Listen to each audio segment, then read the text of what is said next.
Welcome to all the aspirants. நாம இன்னைக்கு 24 September current அஃபேர்ஸை பார்க்க போறோம். இப்ப நேத்துக்கான ஜிகே கொஸ்டின் பார்த்துடலாம். பந்தி மற்றும் கர்மா எந்த மாநிலத்தின் நடனம்? சத்தீஸ்கர். தாலோ மற்றும் ஆமோன் எந்த மாநிலத்தின் நடனம்? கோவா. சாங் மற்றும் லூர் எந்த மாநிலத்தின் நடனம்? ஹரியானா. கின்னாரி மற்றும் மாங்கன் எந்த மாநிலத்தின் நடனம்? ஹிமாச்சல பிரதேசம். திரிபுரா மாநிலத்துல இருக்கக்கூடிய பழங்குடியினர் பில், பூட்டியா, சைமல், சக்மா, ஹாலாம், காசியா, லூஷாய், மீசல், நம்தே, மாக், முண்டா மற்றும் ரியாங். ராஜேந்திர பிரசாத் 1962ஆம் ஆண்டு பாரத ரத்னா விருது வாங்கியிருக்காங்க. மாதவாச்சாரியா கீத பாஷ்யா, பிரம்மசூத்ரா பாஷ்யா மற்றும் அனுபாஷ்யன்னு சொல்லக்கூடிய புத்தகங்களை எழுதியிருக்காங்க. முன்னுரையில் நீதிக்கான லட்சியங்கள் அப்படிங்கிற விஷயத்த ரஷ்ய நாட்டுல இருந்து நாம எடுத்துக்கிட்டோம். 6வது ஐந்தாண்டு திட்டம் 1980 இருந்து 1985 வரைக்கும் நிலுவையில் இருந்துச்சு. பிரதமரின் கடமைகளை பிரிவு 78ல சொல்லியிருக்காங்க. சிபி முத்தம்மா இந்தியாவின் முதல் பெண் தூதர். தானா பகத் கிளர்ச்சி 1914 இருந்து 1920 வரைக்கும் ஜாத்ரா பகத் தலைமையில சோட்டா நாக்பூர் அப்படிங்கிற இடத்துல நடந்துச்சு. இந்த கிளர்ச்சிக்கு முக்கியமான காரணம் ஆரன் பழங்குடியினர். ஆந்திர பிரதேசத்துல கொண்டாடக்கூடிய ஒரு சில முக்கியமான பண்டிகை உகாதி, பிரம்மோற்சவம். அரவிந்த் கோஷ் யோகாவின் தொகுப்பு, மனித சுழற்சி அப்படிங்கிற புத்தகங்கள் எழுதியிருக்காங்க. இன்னைக்கான திட்டம் தேசிய நகர்ப்புற வாழ்வாதார பணி. இந்த திட்டம் 2013ஆம் ஆண்டு வீட்டு வசதி மற்றும் நகர்ப்புற அமைச்சகத்தால அறிமுகமாச்சு. இந்தியா விமானப்படையின் தலைவராக நியமிக்கப்பட்டவர் யார்? அமர் பிரீத் சிங். 2024 உலக அழகி இந்தியாவாக முடிசூடப்பட்டவர் யார்? துருவி பட்டேல்.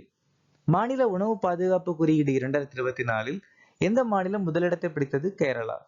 தமிழகத்தில் ஸ்ரீராமன் பிரிக்க முடியாத பந்தம் என்ற புத்தகத்தை எழுதியவர் யார்?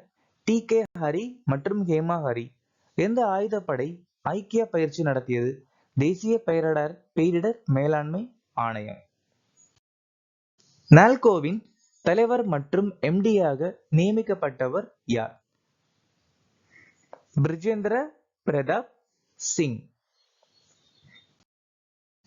சஞ்சய்குமார் அகர்வால் சிபிஐசியுடைய தலைவர். வசுதா குப்தா ஆகாஷவாணியின் முதன்மை இயக்குனர் ஜெனரல். ஏஎஸ் ராஜு மத்திய விஜிலன்ஸ் கமிஷனுடைய தலைவர். ரவி அகர்வால் சிபிடிடியுடைய தலைவர். சிந்து கங்காதரன் நாஸ்காமுடைய தலைவர். ராகுல் நவீன் அமலாக்க இயக்குநரகத்தின் இயக்குனர். ஆஸ்கர் 2025க்கான இந்தியாவின் அதிகாரப்பூர்வ நுழைவுத் தேர்வாக எந்த திரைப்படம் தேர்வு செய்யப்பட்டுள்ளது? லபத்தா லேடிஸ். லபத்தா லேடிஸ் அப்படிங்கிற திரைப்படத்தை இயக்குனது கிரண் ராவோ. ஃபால்குனிஷா 2024 கிராமி விருதுகள்ல சிறந்த உலகளாவிய இசை நிகழ்ச்சி பிரிவுல பரிந்துரைக்கப்பட்டிருக்காங்க. என்லெஸ் பார்டர் திரைப்படத்துக்கு IFFI கோல்டன் பீகாக் விருது கொடுக்கப்பட்டிருக்கு. 12வது தோல்வி திரைப்படம் 69வது பிலிம்பேர் விருதுகள்ல சிறந்த திரைப்பட விருது வாங்கியிருக்கு. ஷாருக் கான் தாதா சாஹிப் பால்கே சர்வதேச திரைப்பட விழால சிறந்த நடிகருக்கான விருது வாங்கியிருக்காரு. அனோரா திரைப்படத்திற்கு 77வது கான்ஸ் திரைப்பட விழால பால்மிடியோர் விருது கொடுக்கப்பட்டிருக்கு.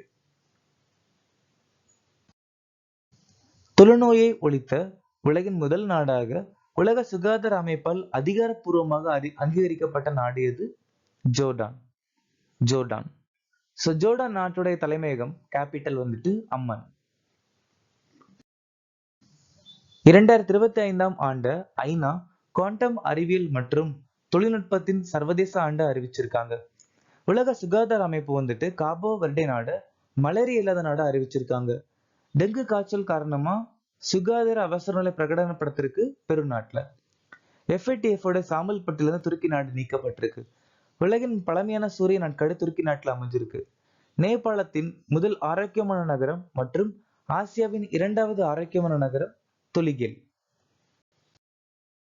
எந்த நாள் உலக காண்டாமிருக தினமாக அனுசரிக்கப்படுகிறது? செப்டம்பர் 22. இந்தியால வந்துட்டு காண்டாமிருகத்தை எங்க அதிகம் பார்க்க முடியும் அப்படின்னா அசாம் மாநிலத்துல காசிரங்கா தேசிய பூங்கா மற்றும் மனாஸ் தேசிய பூங்கா. ஜூலை 29 சர்வதேச புலிகள் தினம். ஆகஸ்ட் 1 தேசிய மலையேறும் நாள். ஆகஸ்ட் 9 உலக பழங்குடியினரின் சர்வதேச தினம். ஆகஸ்ட் 13 உலக உறுப்பு தான தினம். ஆகஸ்ட் 20 சத்பவனா திவஸ். ஆகஸ்ட் 23 தேசிய விண்வெளி தினம். செப்டம்பர் 8 சர்வதேச எழுத்தறிவு தினம். 2025 உலக ஆடியோ விஷுவல் என்டர்டெயின்மெண்ட் உச்சி மாநாட்டை எந்த நாடு நடத்த உள்ளது? சோ இந்த மாநாடை வந்துட்டு இந்திய நாடு அடுத்த வருஷம் நடத்த போறாங்க. ஜெய்ப்பூர் 18வது யுஐசி உலக பாதுகாப்பு காங்கிரஸ் மாநாடு நடத்தி முடிச்சிருக்காங்க. இந்தியா குவாட் உச்சி மாநாடு அப்புறம் சிமென்ஸ் வேதியியல் 17வது சர்வதேச காங்கிரஸ் 2027 நடத்த போறாங்க. உலக மசாலா காங்கிரஸ் 2023 14வது பதிப்பு மும்பைல நடந்துச்சு. 64வது சர்வதேச சர்க்கரை அமைப்புடைய தலைவர் இந்த வருஷம் இந்தியா. 46வது அண்டார்டிக் ஒப்பந்த ஆலோசனை கூட்டம் கொச்சியில நடக்க போகுது. யுனெஸ்கோ உலக பாரம்பரிய குழுவின் 48வது அமர்வு இந்தியால நடந்து முடிஞ்சிருக்கு. த ஓரியன் புத்தகத்தை எழுதியவர் யார்? பால கங்காதர் திலக்.